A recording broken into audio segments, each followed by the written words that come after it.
So the topic beyond queries, AI prompting techniques for CTI analysts. We're going to try to make this as general as possible, but also give you a little bit of guidance from how you do things within Feedly to get the best results from Feedly. But again, we're also hoping that you take something away, whether you're a Feedly customer or a Feedly interested person or not. So with that said, we have some great speakers today. I'm going to start in the middle with Farah. Farah is our AI product manager who's leading the Ask AI and a lot of the AI work that we've done so far on in Feedly related to all the prompts. So not only is she leading this, but she's also spoken at AI conferences. So she does have some great credibility here when it comes to doing this kind of prompt engineering and stuff. And then we have three CTI analysts that are now Feedly TI advisors that have come from the background in CTI, but also have been helping clients to craft their own prompts. And they have some interesting prompts that they're going to share with everybody as we go through this. So because there's four people, I'm going to try to do the initial questions real quickly. So we do the finish the sentence, as you know, here. And so these guys don't know what these questions are. I'll try to do one that's a little lighter and then one that's maybe a little bit heavier. So the first question, this is a finish the sentence. And I'm going to just take you guys in the order that I see you on the screen. So if you won $1 million in the lottery, what's the first thing you would buy for yourself, Josh? A year off work to do full-time travel continuously. Awesome. Farah, Um, a house on the beach. a house on the beach. Good. Dave, Gold. you would buy gold. Okay, so Dave is a doomsday person. He's worried about what's going to happen. That'll lead into the next question. Andy, what would be the first thing you would buy? I think along the same lines of just more farmland. More farmland. Okay. Nice. Yep. Nice. Andy is he's working on a coffee plantation in Costa Rica, so he's not working on building one, I should say. I would buy a vacation. So yes, that would be my first thing I would buy. All right, second question.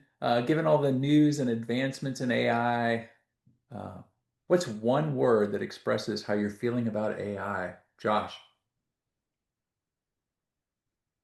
Intrigued. Okay. Farah. Excited. Excited. All right. Dave. I'm a little bit more negative, hype. So, Okay. I kind of expected that after the gold comment. Andy? Mhm. Yep. Uh, I guess curiosity. Curiosity is a good one. I'm two words, nervously excited. But yeah, so I imagine a lot of people here are a little bit uncertain about what's going to happen with all of AI and how it's affecting. But today we're here to talk about our job of doing better CTI analysis. So before we get into that, I like to do this quick overview of Feedly. Not everybody knows Feedly, or at least not Feedly Threat Intelligence. So Feedly Threat Intelligence is what we used to call an enterprise offering, but what it does is it takes in thousands of trusted sources. We bring in millions of articles every day, around 20 million articles every day. They come in, we scan them with our AI, and our AI pulls out entities and pulls out objects, and then it correlates in our real-time threat graph. So the threat graph has all the relationships between these different entities and objects that we've pulled out of all these different articles. And then it allows you to take that information and either view it in what we call AI feeds. So these are feeds that are coming from all the different, basically represent your PIRs, and then to analyze that information. So we have things like insight cards, which summarize everything you know or that we know about relationships, about certain things like malware or threat actors or cyber attacks, and allows you, or vulnerabilities, and allows you to really get a quick 360-degree view of everything that's related to one of those things that we cover in an insight card. Ask AI, which is directly related to what we're doing here, allows you to to interrogate those articles or to dive deeper, to pull a report out of those things. Report Builder is something that we're building. It's very closely related to Ask AI, and it leverages a lot of Ask AI to create the output in a format that you like. And then to share all this information. So we have no code integrations. We everything is available through the Sticks API that you can share with your other tools. So if you have a tool that is not on our list of no code integrations, you can integrate it with the API. And then we have what we call automated newsletters. So these pull from your AI feeds or the boards, the articles that you've saved, but then they can also be customized with AI so that it's pulling out insights out of those articles and not just providing a list of articles. So a lot of great ways. We have a great customer list, and we're constantly going back to those customers and trying to understand how we can better improve our product. And so hopefully you'll see a little bit of that today. With that said, I'm done promoting. The one thing I will say before we go any further is that we are recording this and we will provide the replay. I'll send out an email tomorrow to everybody who registered, and that will include a link to the slides, to a couple of other resources, and the recording. And then secondly, we have a little Q&A feature. So if you have any questions that you're curious about, please go through and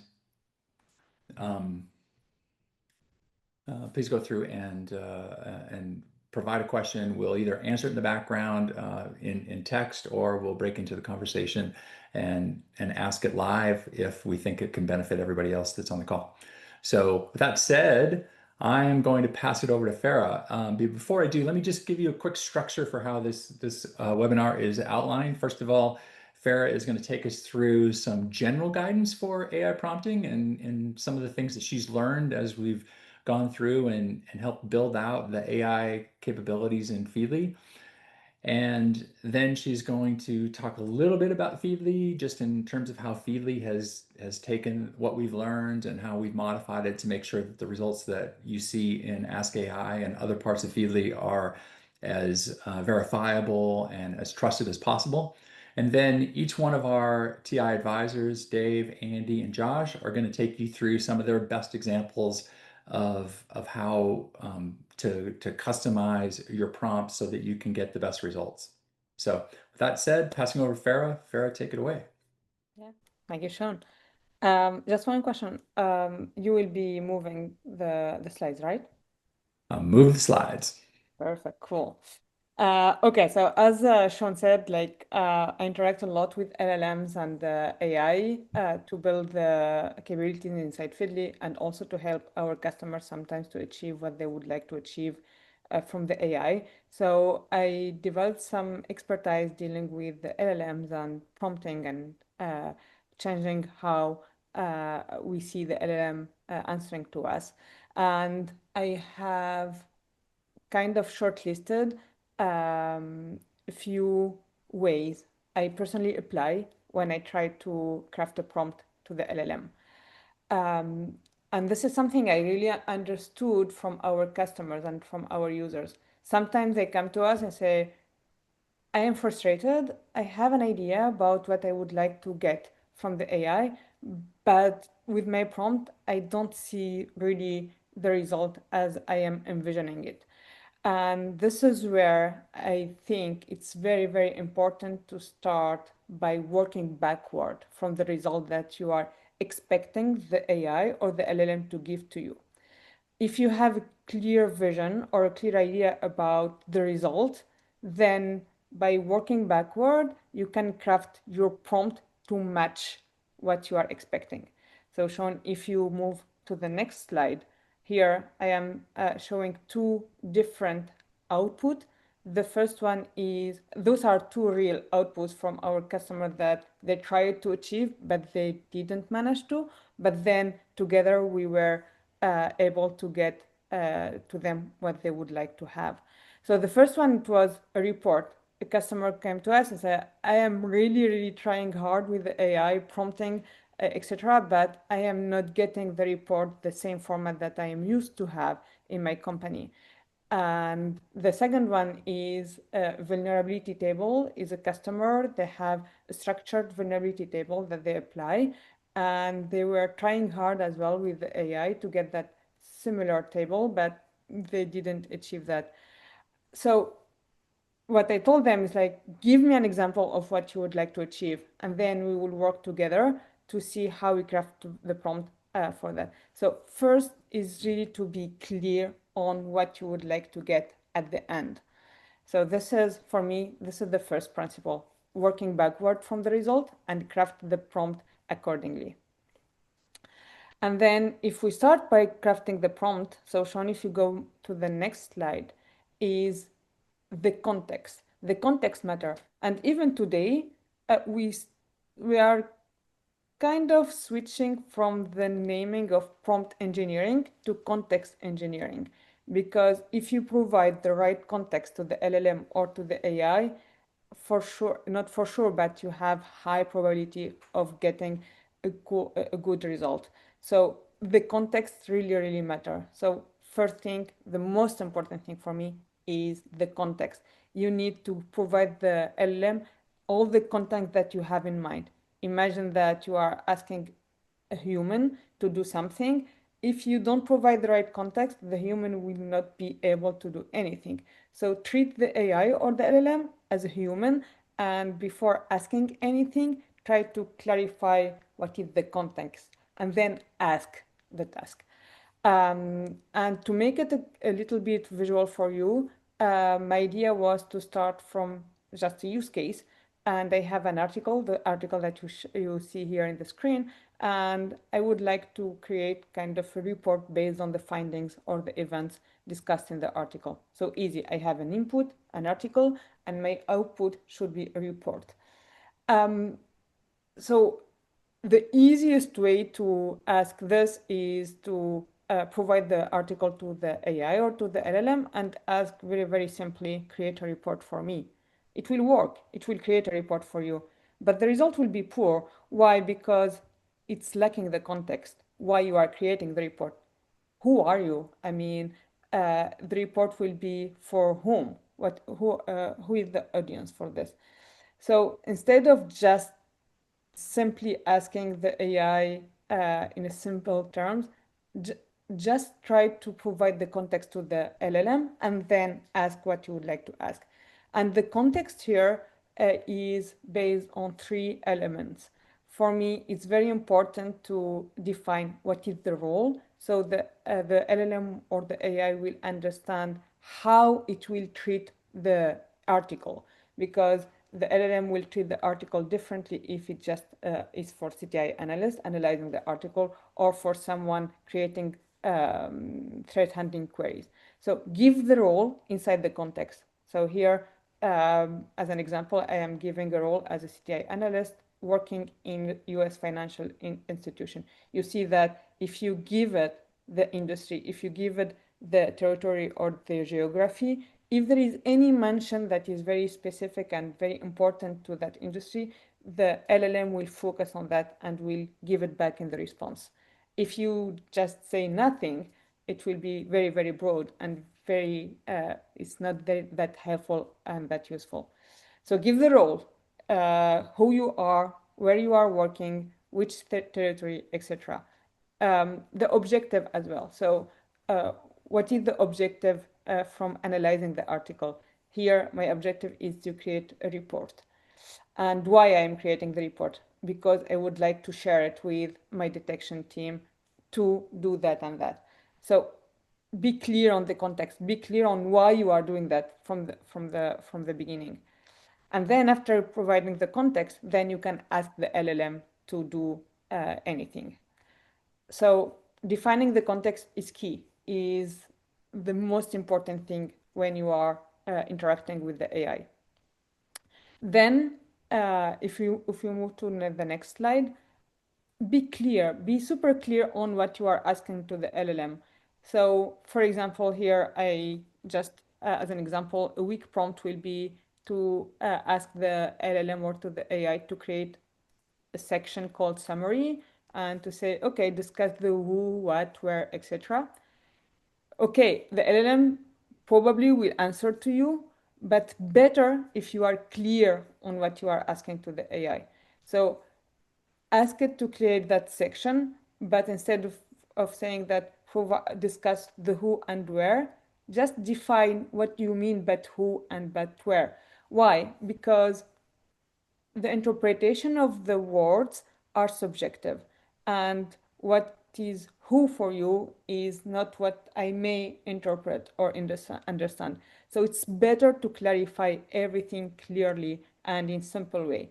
So the difference between the two examples here is one is you leave the room to the LLM to make interpretation, and maybe it will answer in a way that is correct, but it's just different from what you have in mind.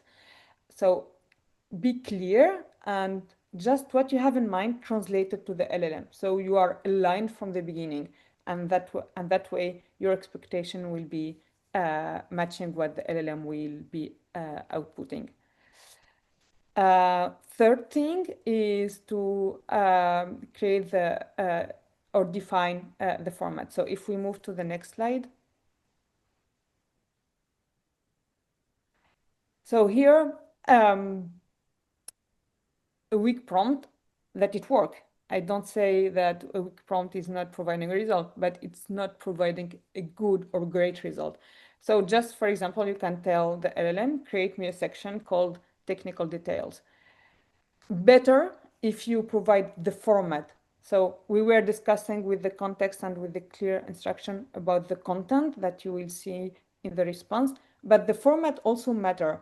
So if, for example, you would like to have bullet points, you have embedded links, if you would like to have charts, etc., it's better to provide that, what I call myself, the template to the LLM to fill in. So for example, here you can see that the simple way or the lazy way to do is just leave the LLM to define how the output will look like. But the smartest or the smarter way is to, you have in mind the structure of the output, and you just ask the LLM to fill in that structure that you give, or what I call the template. So if you take a look to what I call a strong prompt, you can see that I defined the technical details with those hashtags just to make it like as a heading. I also created in my prompt asking the LLM to make some hyperlinks, just because it's better to have my hyperlinks in the response. I am putting as bullet points, so I'm expecting the response to be in bullet points. And if you take a look underneath of that, you can see that the LLM respected exactly what I asked. So I have my technical details as a heading, and then I have bullet points, and inside those bullet points, I have those embedded or hyperlinks. And the good thing with that is that each time you run that exact same prompt, you will have the exact same output. You are not leaving the room to the LLM to decide. Sometimes it will be outputting with H1, sometimes H2, sometimes bullet points, sometimes paragraph. No, you have consistent output. And this is very, very important if you are creating, for example, reports, or you have something that is delivering like in regular basis. So this is about the format. And if we move to the next slide shown, the final thing for me, and this is what I apply myself when I create the prompts, is I define the tone and the writing style. Why? Because we are different. And I'm treating the LLM or the AI as a human. And the way I write is different from the way the LLM will write, or Dave will write, or anyone else. So if I would like to have consistency, and if I would like to have what I'm expecting, what I have in mind as a result, I need to clarify how I would like to have the writing style. So for example, for me, it's very important to have active voice. I will say that. Otherwise, I will be a little bit disappointed, because the LLM usually will prioritize using passive voice. You just say it, and then you will be surprised with that that structure, or that the way of having the wording in your output.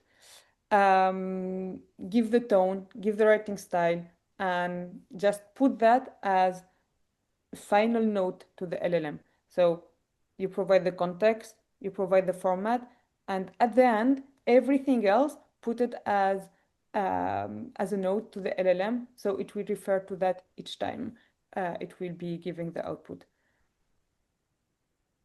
And just in the next slide, I am just providing the structure of the entire prompt. This is the prompt that I used to create a report, and you can see that just by looking into the prompt is the left hand side, but just by looking into the prompt, you can see is visually appealing, like the structure is clear. I have my context, I have my bold for the role objective audience, then it's clear that I'm moving to the next section when I'm giving the task to the LLM, and inside the task, I am giving the format and the structure that I'm expecting, and finally, I'm giving the notes. This way, it's clear to the LLM, but also it's clear to me for debugging. So for example, if I see something that is not what I'm expecting in specific section, I just can go back directly in my prompt to that specific section because it's very clearly formatted. So this is about at least my personal takeaways when I deal with prompting. Hey, Farah, one question that came from the chat is it better to give instructions in XML or Markdown? Correct, yes. Oh, that is better than just using plain English or plain whatever language you choose. Well, I mean, you mean because here you can see that I am using Markdown I and see. I'm using the XML tags just to make the structure like clear. So I'm using plain English, but I am using some elements from XML, some elements from Markdown to make it like clear and well formatted. Okay, cool. And then there was one more question. Is there any limit in terms of the length of the prompt that would, start to go beyond good, starting to, get a little Yeah. less good, if you will? Yeah. So me personally, I always try to simplify as much as I can. So usually I do a lot of iterations, and the first iteration will be the longest. I start with the longest one because I will have like a mind dump. I have all the things that I would like to put there, and then I will work again. I say, oh, this is useless. This is I can frame it like in shorter way. So the idea is that there is no limit per se, but there is a common sense that you apply. If you see or you feel yourself you are repeating the same thing, or you see that you can shorten the instruction, it's better to have it in simpler way than just you feel that you are repeating the same thing and the paragraph become a little bit long. Okay. Yeah, let's move on, and then we'll come back to any other questions later. So those are some prompt techniques. I don't say that this is like the unique way to create prompts. Those are the techniques that work for me. There are others, but the most important thing to retain is context matters, and try to apply your formatting, and try to make iteration when you are creating your prompt. And then I would like to move to what makes Feedly unique when in the AI feature that we implemented in our platform is that it's very grounded in fact. So if you are using Feedly and if you are using our AI feature, you can see that each time we provide a response to you, everything is verifiable through the inline citations. And this is like somehow very important, and technically speaking is there is some engineering behind, because you are not just relying on what the LLM is giving to you, but we are really trying to make every answer verifiable. It's not every answer. Every part, every section of the response is verifiable, and you can go back to the source origin. So the inline citation is very important to make the AI the AI feature in Feedly valuable and helpful to the user. And another thing in Feedly is that we are relying on all the curated sources that we are ingesting. So if we move to the next slide, so this is the value number 2 is, for example, if you ask which CVs are being targeted most frequently by ransomware operators, you can see there is the response, but also we are giving to you from where we are getting the response from you. And all those articles or the reports, we are really curating with Feedly AI at the beginning. So we are identifying all the ransomwares, we are categorizing the articles, and then we are building the response on top of these articles. And finally, and most importantly, is that in Feedly we have what we call the thread graph, and this is our IP.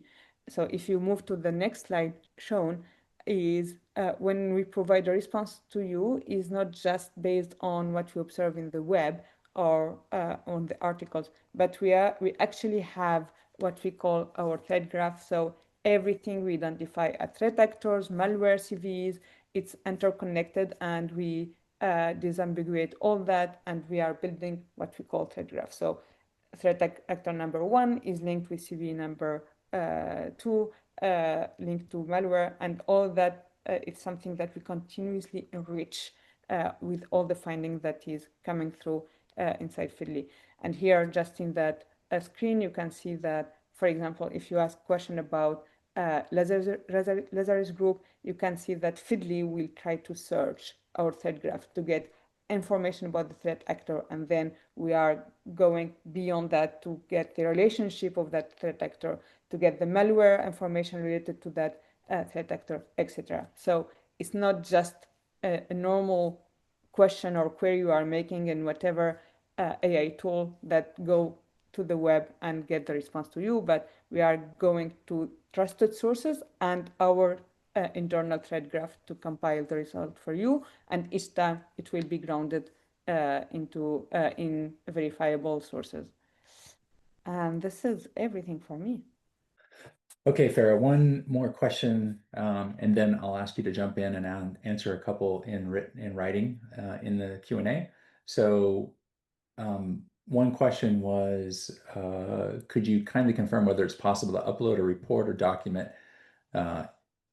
such as Word, PDF markup as a consistent reporting template?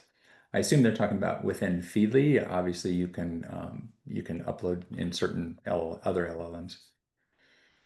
So I will be talking about Feedly. So if the report you are talking about is publicly available and it has a URL, you can do that right now inside Feedly. If it's a private document, it's not currently possible, but this is something that we are working on to make it available in the app.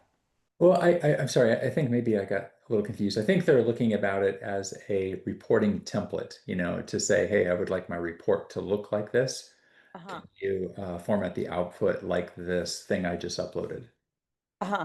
Yeah, this is something that we are currently building in our report builder feature, and I was testing it just before the webinar, and it will be available very, very soon. Awesome. Okay. Yeah, again, Farah, take a look at a couple of those other questions. If you can answer them in the text, that would be great. Yes, I will do. Thank you. All right, Dave. Yeah, sure. So we'll go sort of polar opposite. Farah was very, good with kind of general practices, really practical tips for just any kind of AI prompting. But each of us is going to focus on sort of a niche area. And my area that I'm most interested in, that I've worked the most closely with in the past, is threat hunting.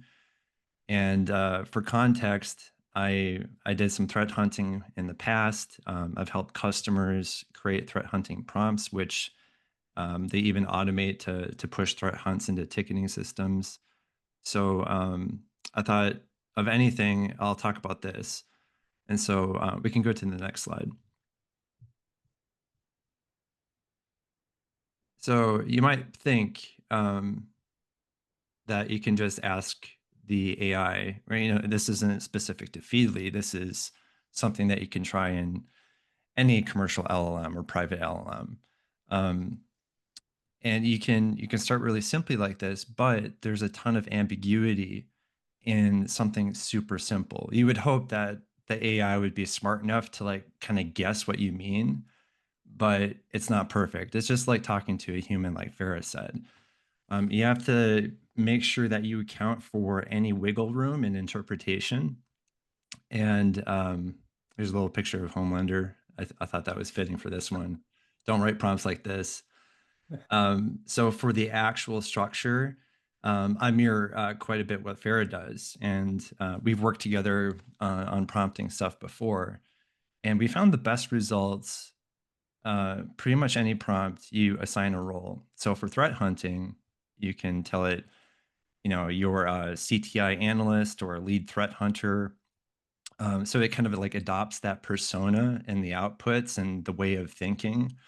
I've done this for prompts where it's trying to give me a threat assessment. I say, you know, pretend you're a CIA analyst or something like that.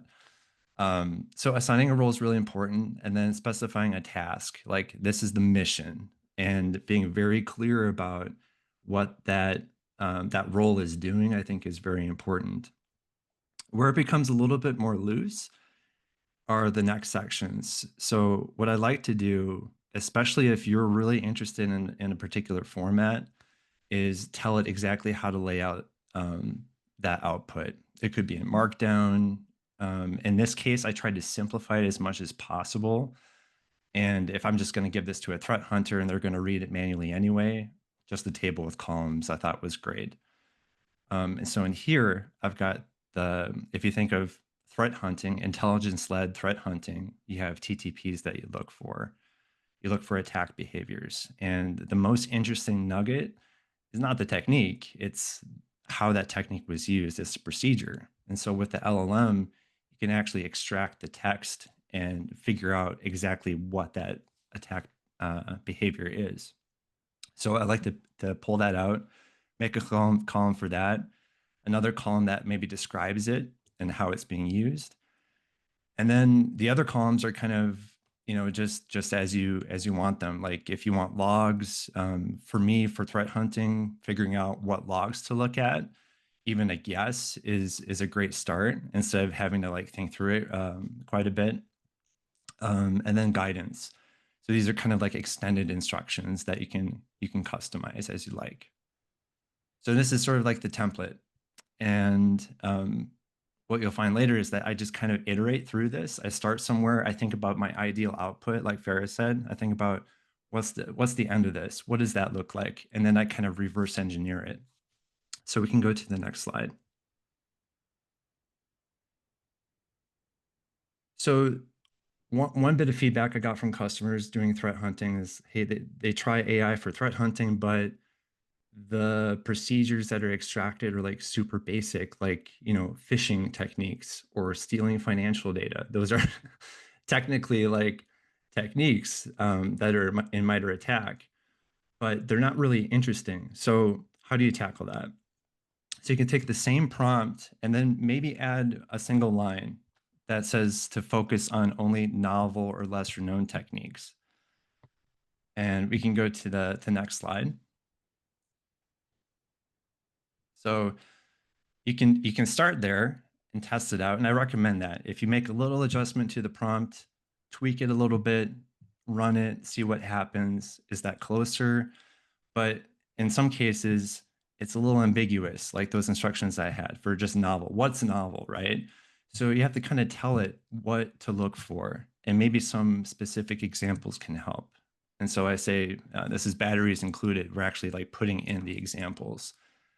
So I thought of a few different examples that were good, tell it what not to look for too. And this is kind of an art and a science. You don't want the prompt to be super duper long. Try to simplify it as much as you can. This is a little bit excessive maybe. You can maybe kind of tailor or keep this back a little bit and maybe come up with one or two examples, but just giving it the idea. So that's 1.1 iteration on that one. And now we can see by testing how this is looking. So I ran this earlier today and actually was like pleasantly surprised at how well that did. There's some pretty interesting attack techniques that I took a few articles from Feedly, ran that prompt, and you could see there's some pretty interesting things there. It's not perfect yet. There's a few things I noticed with the logs. Sometimes they're super generic, or they apply to things that you might not have in your environment, like sysmon. You maybe don't have certain logging enabled. So we can keep going to the next one.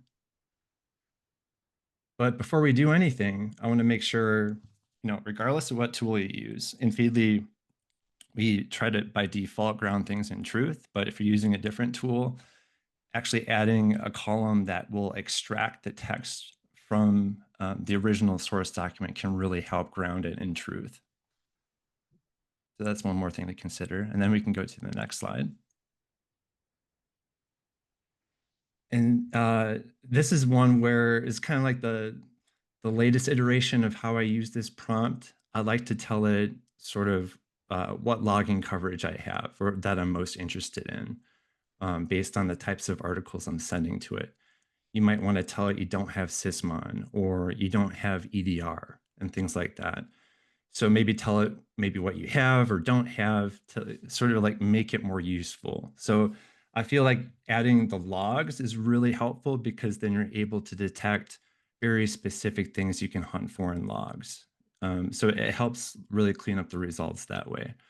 So you can go crazy. This is like a middle ground. You can like have your entire logging environment described here, simplify it as much as possible. And then we can go to the next one. And this is my last slide. And with all those things together, here's a couple more tips that I think will help quite a bit. So providing examples. So we talked about the role, the instructions, the output structure, but then including examples of what to look for and what not to look for can be super powerful. And don't be afraid to say what not to include. That can help avoid those common techniques and things that you don't care about. Another thing to do too is not ask too much from the LLM. So if you're looking at random security articles, blog posts that are super short, don't ask it to create a detection rule when there's like no context around it. So detection rules I played with quite a bit. I've done separate research on it. It's really difficult to do well unless you have a way to validate and lots of context. So don't ask for too much. And then I also suggest kind of tweaking, iterating slightly, testing it, see what happens, and then repeat. Just keep going through that process. And that's all I got. Awesome, Dave. Thanks so much. So next is Andy. Awesome. Thanks. So yeah, so kind of building on everything that's already been said, right? Like knowing the end state in mind, I'd like to maybe add to that and say, knowing who the audience is, right? So like kind of what Farah was talking about, is like knowing the context, the writing style and the tone, and knowing your audience, the recipients of what you're going to produce, right? Like that's ultimately the goal for a CTI analyst, right? Is to disseminate the analysis and findings that they have. So slide. So what I created was what I called the Security Operations Weekly Report template, right? So the problem right here, is it's very time consuming to try as a CTI analyst to provide information to a bunch of different teams, right? Because that's generally what people think CTI is just IOCs and then sharing that to the various teams. But there's more that CTI can provide, and it's providing some of that context. And so by using very targeted prompts on the same data set, right? So right, as they mentioned here at Feedly, we take articles, and then that's what we're feeding to the LLM, which then it's producing information there off of. So by having very targeted prompts for those specific audiences, you are then able to then provide value to them with the context, and everyone's playing off the same sheet of music. So with that, I'd like to share my screen and kind of show you what the output looks like of something like this. And while this is transitioning, the idea spurred from my background in the military. So I'm in the United States Army Reserves, and in the military, we use what's called an operational order or an op ord. And every team, right, every subsection or team within that's going to be conducting said mission is responsible for a different paragraph of this operational order, right? And so taking that concept and applying it here into civilian cybersecurity, we then have this here template. So it starts off with a general threat brief, right? So those that are former military or in the military will know that this is kind of like that situation paragraph, understanding what's going on in the world, right? And then from there, highlighting the various information and pieces that are important to the various teams. So, right, so as I mentioned, AI feeds or various sources are feeding this particular newsletter or template. And so then you can say, hey, here's the threat actors that we're tracking right now, right? And what are they doing? What has happened?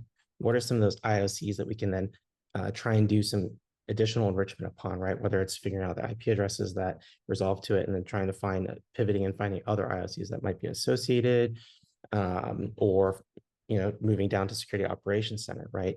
Hey, have we seen these IOCs, right? And obviously we can build out these sections a little bit more, but for the sake of demonstration, just kind of talking through, hey, here are the things that are important to the various teams, right? As Dave mentioned, maybe for a threat hunter or a detection engineer, you might want things like log sources or detection logic. For vulnerability management, right? Like while they might have their scan results, CTI can provide the context around what CVEs are being exploited by threat actors that we have known to target us or target our industry or technologies, things of that nature. So this might help increase, right, patch cycles or patch ahead of cycle. Maybe this thing is sent out as a beginning of the week. Hey, red team, this is your marching orders for the week. Go ahead and emulate these TTPs so that then we can test our defenses against this based off of the reporting again, right? So this is all based off of the same stuff. Hey, incident response, do we have playbooks or do we have the ability to even collect against some of this stuff? Security awareness teams, right? Like another team within the security orgs that kind of get missed is security awareness, right? Hey, what are the things going on in phishing, or what are the scams, or what are the things to be looking out for now based off of the reporting that's going on? And then, of course, providing the business risk implications for senior leadership. So this template here is just kind of a one-stop shop silver bullet to try and send it out to the entire organization to be able to then have paragraphs that everyone is assigned and have information that's more relevant to them. And of course, citing our sources. So here you can see I've just dumped in all my sources down here at the bottom, and it was able to generate this for me, which as a CTI analyst previously, this would have taken quite some time to be able to generate something like this and then disseminate it out. So, so you can do this, in Feedly in-app by doing it via newsletter, or you can even use our Ask AI. But with that, thank you. Pass it off to Josh. Brilliant. Thank you very much, Andy. So with that, I'm going to be covering off some best practices around prompting that utilizes PIRs more. So the problem that I want to respond to is how to make AI responses more relevant to your organization. So Sean, if you pop over to the next slide. A problem and frustration I've personally had when using a lot of AI tools is they often lack the knowledge of your organization's priorities, they miss the nuance, and they aren't connecting the response with your stakeholder needs. And something that I've been experimenting with more is integrating PIRs into a prompt as a way to further shape the output and to use PIRs as additional context to increase the quality of the responses. So for this, Sean, I'm going to steal the screen share, and then I'll bring you through the prompt that I've built and the different sections. I'll make that prompt available to everyone after the call. And then I'm going to show you this prompt in a couple of different tools, because I do want to make this like more, vendor agnostic. So we will look at using this prompt in Claude, Perplexity, and Feedly. So first, let's begin with the actual prompt itself. I share the opinion with Dave and Farah that context is king. I didn't come to this conclusion all by myself. I've shadowed a lot of Farah's workshops on prompting, and through my own experimentation, I've learned that the more context you can add in, the better quality you'll get in terms of AI responses. So with this, I've actually expanded the concept of context. Beyond just looking at my role as an individual and my task that I'm using the AI tool for, I have started to experiment more with bringing in PIRs as context. And you can do this in several different ways. If you have a short list of PIRs, it can be chucked straight into a prompt. If you have a much longer list, there are ways that you can add it as a project, as a file into like a project type tool that exists with some AI tools as a way to provide instruction and ground all of the prompts that you then write. As a general best practice, I do try to keep the list of prompts the list of PIRs short inside of a prompt. And here I've just added 5 more kind of like generic ones covering standard things from cyber attacks, ransomware, etc., etc.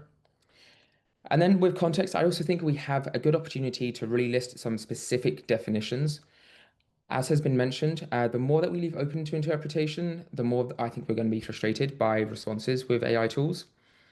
So here, for example, whenever there's something that can be like left open to interpretation, I think it's just safer to chuck it as a definition into context. And I've done a few examples here. You can get a lot more in depth, but I wanted to show that. And then to further add context to the PIRs, I have added in some products from the tech stack in this kind of fictional company, as well as some critical vendors. Now, I did this because this is a like a made up hypothetical situation. If you are going to add in your tech stack and critical vendors to a prompt or to an AI tool, I do recommend a huge kind of like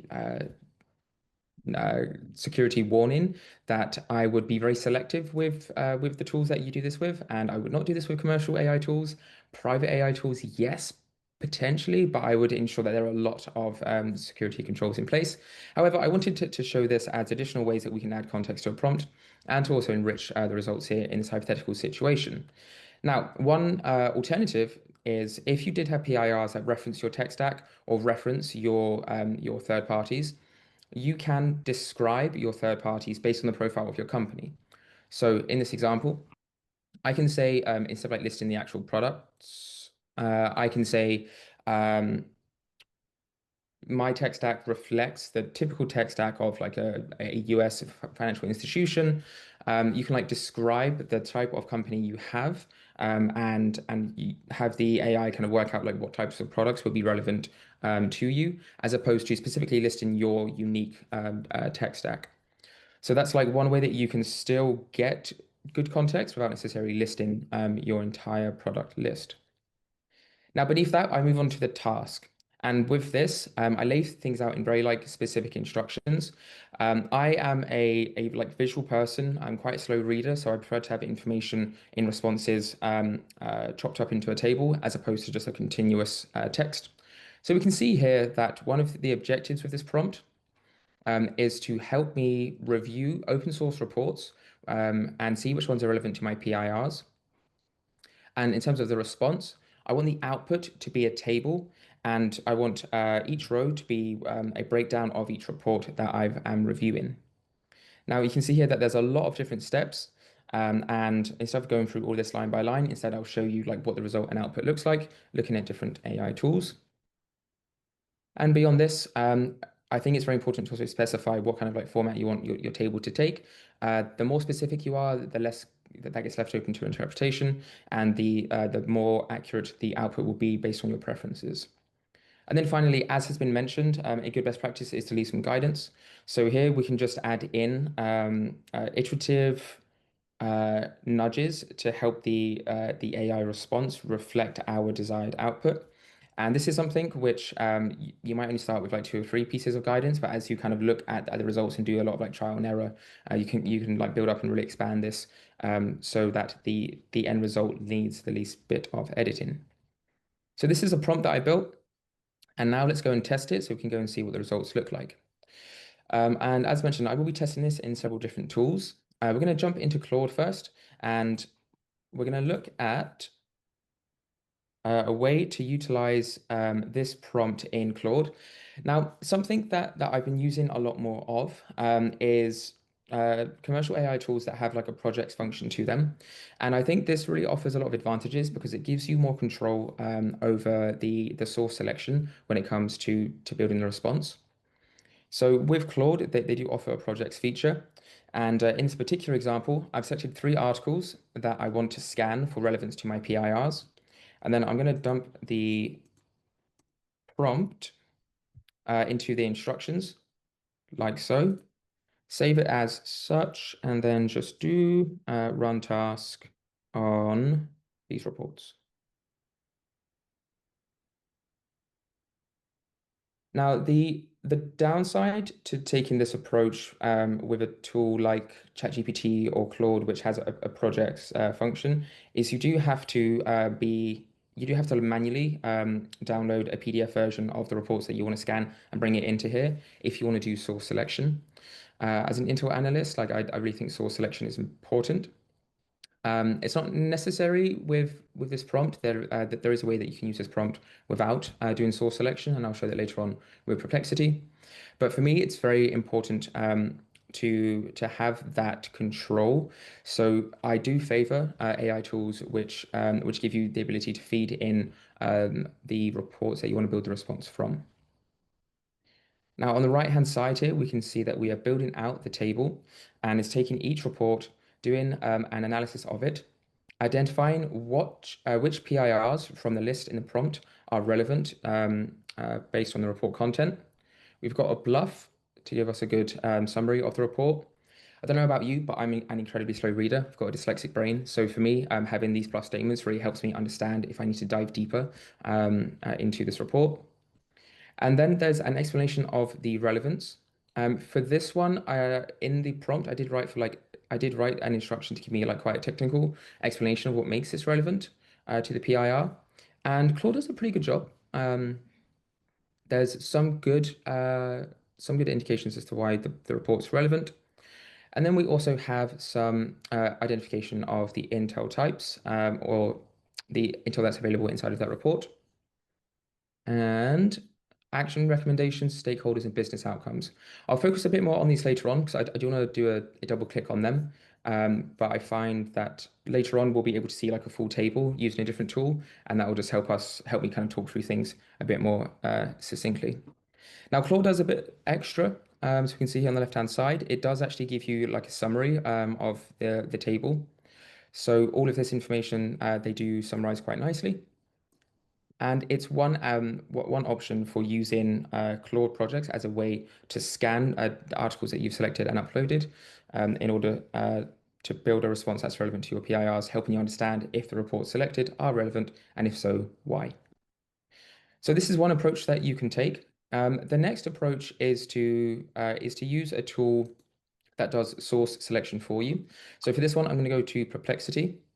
And I did have to adapt the prompt a little bit because with this particular prompt, I wrote it with instructions that there are going to be reports selected. If you're using a tool in which you aren't doing your own source selection, I find it's been more beneficial to add in a couple of steps just to give instructions on what types of sources are going to be useful and what kind of like time parameter you're looking at for them.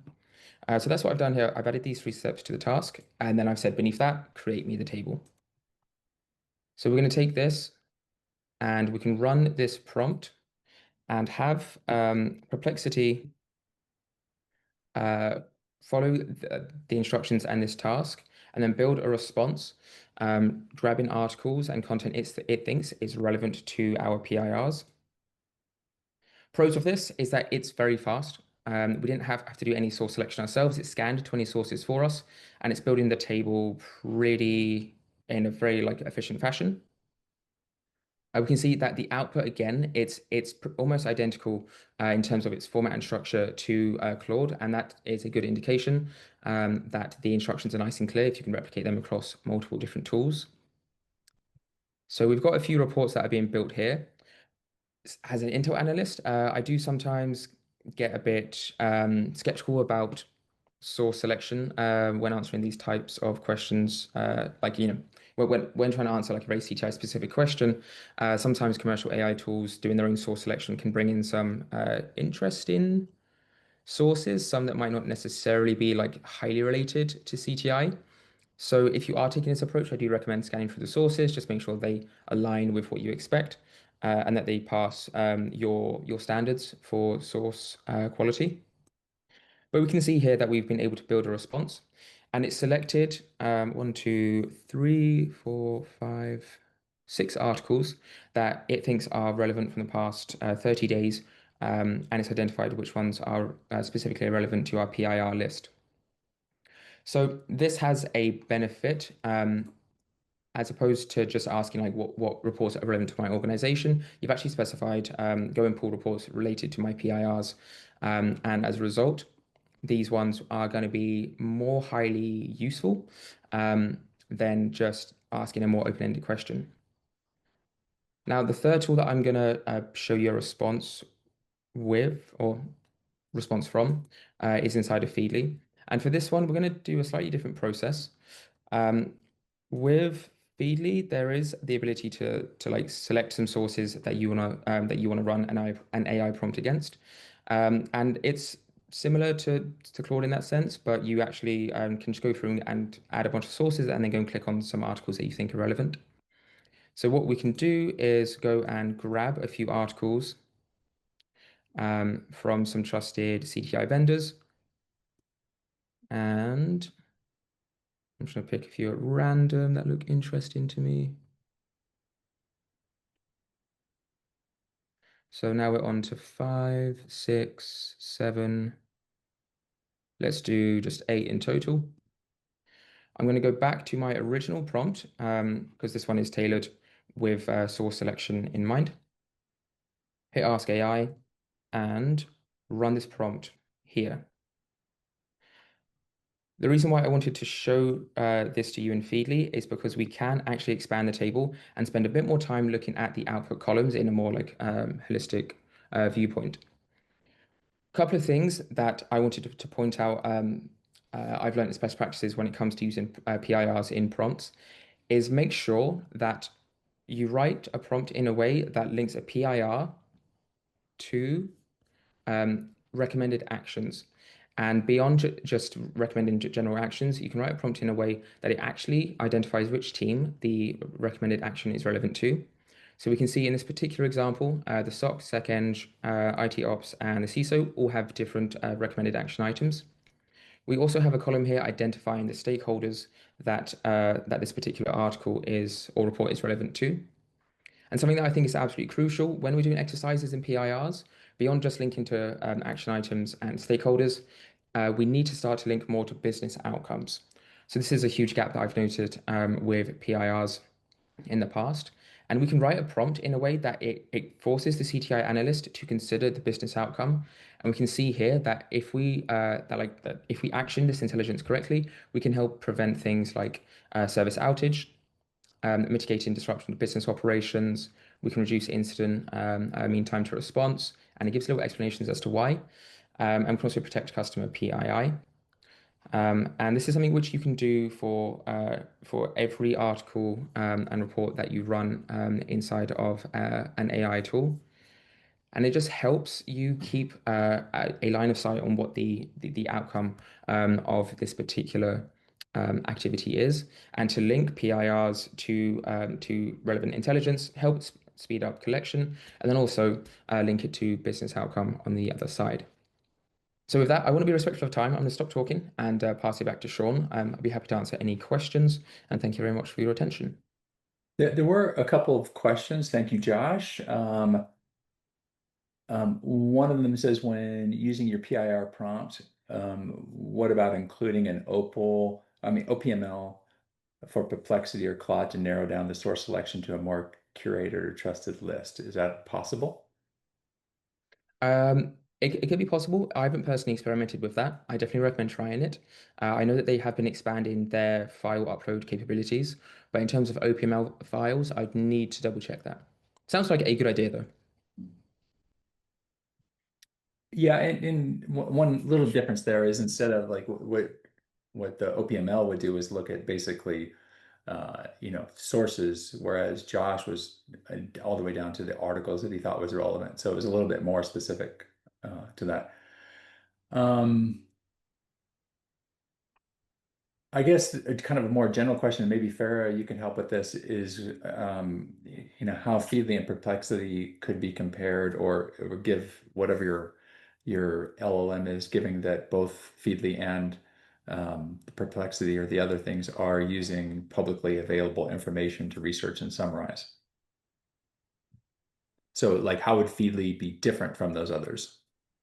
Yeah, as I mentioned during my presentation, we are not going to the entire open web and compile the result for you. We already filter the content prior to everything LLM and AI. We have our machine learning mechanism to categorize the content and keep only trustworthy sources for CTI purposes. We categorize that, we identify entities. So the starting point is different from Perplexity. We are just starting from a small pool of articles from the open web, and then we augment that with our thread graph. So really, like the trusted sources and curated sources plus our thread graph makes us different from like general AI tools like Perplexity or ChatGPT with web search, etc. All right, everyone. I'm gonna close the call. Thank you so much, Farah, Dave, Andy, Josh, for all of your insights. I see there might be a couple of questions that are left over, but let me just tell you this. What we do is we download all the questions. I will put them into this Notion doc that will be publicly available along with the recording and the slides and a couple of other resources, including some guidance for prompt writing that Farah has written in the past. And that will all be sent out via link tomorrow about this time. So expect all those resources, including answers to your questions that we might not have got to. So thanks again. It does seem like a very important topic for many of you. So expect more resources in this area as we try to provide additional guidance. So anyway, thanks so much, everyone. Thanks, everyone. Bye Bye for bye. now. Bye.